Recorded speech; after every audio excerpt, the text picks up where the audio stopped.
நம்ம ஆட்டாதீங்க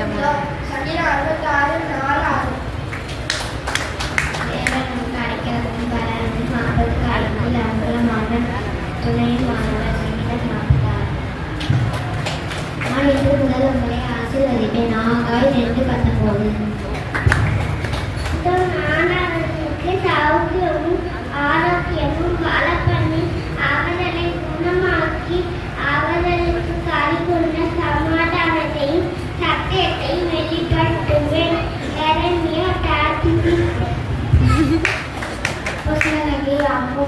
பொதுவான நிறுவம் 3:9. அதனாலே நம் பிதாவாகிய தேவனை துதிக்கிறோம். தேவனுடைய